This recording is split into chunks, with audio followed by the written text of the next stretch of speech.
Panic in Italy as the number of coronavirus cases rises sharply. An emergency decree announced late on Saturday puts a dozen towns in the northern regions of Lombardia and Veneto on lockdown. We have decided that in areas identified as disease outbreaks, entry and exit are not allowed unless specific exceptions are permitted and assessed on a case-by-case basis.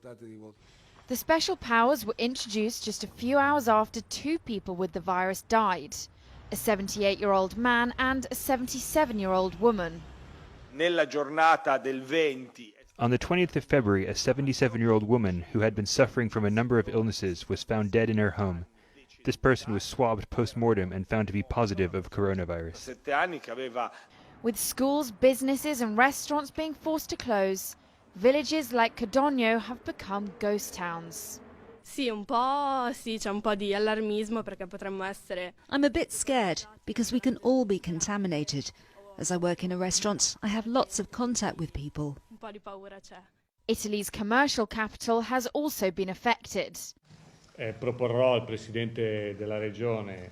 I will propose to the President of the region to enlarge the precautions to the entire metropolitan city area.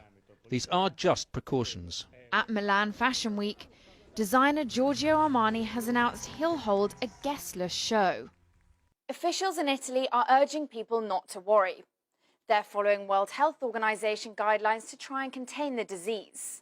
But the sharp rise in number of infections in the country means there's now a growing cluster of cases with no direct links to the origin of the disease in China. And that will be a concern for the WHO and the government in Italy. Jemima Walker, CGTN.